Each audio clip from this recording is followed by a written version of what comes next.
BW Brand, I want Houston to talk about the effect of that ice shelf falling off the edge of Antarctica and finally making a journey into the sea.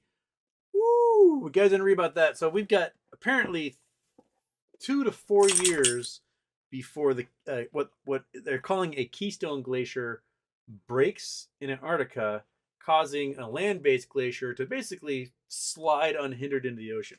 And it's in the West Antarctic Shelf. Gotta go there. Go here.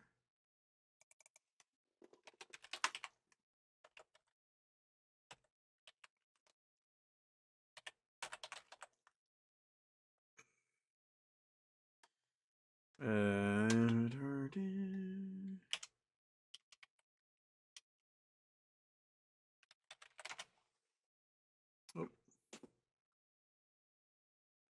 No, not just West Antarctic. I can't remember which one's the West Antarctic Shelf. I think it's this one. I think it's this guy. I think it's this guy. So if you look at our Antarctica, you can see there's like some mountains here. And this here is, I think, the West Antarctic Shelf. It's either that one or it's this one. It's one of these little guys that kind of suck inland. I think it's this one.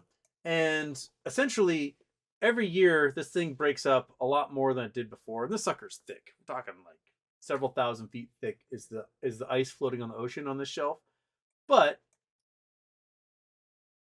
between these two mountain ranges is a very large glacier that's several miles thick. And the whole reason that glacier has not broken off and slid into the ocean is because this ice shelf is in the way. And they're thinking in 2 to 4 years, this will break up enough in the summertime, which is the winter for those of us in the north, that it'll break up, float away, and then this thing will just go shlunk into the ocean. If that happens, if this area of ice slides into the ocean, you're looking at 10 to 12 feet of sea level rise instantaneously worldwide. So when I think about like all waterfront homes, seaports, ferry terminals, downtowns of cities,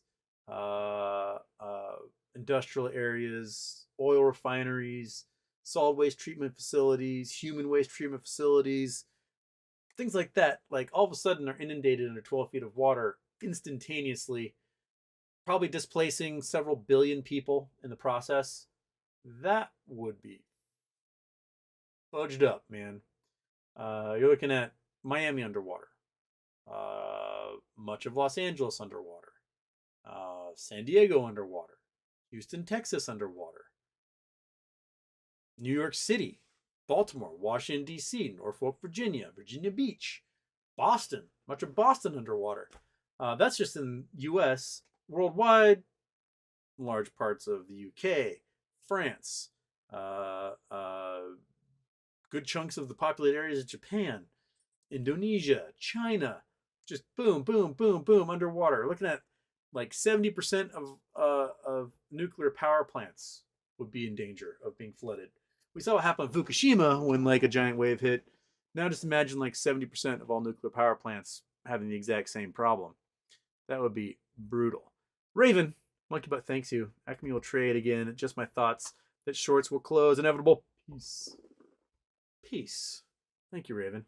Yeah, so we're looking at something pretty gnarly if this thing breaks up. 2 to 4 years from now. That would just, it would be awful. If I'm MOAS, I am not getting a piece of waterfront property. Nope. No waterfront property for Houston. I will get a nice big piece of property on a hill overlooking everything. I'll rent on the water, but I'm not going to put a 30-year mortgage on anything in the water. That's for sure.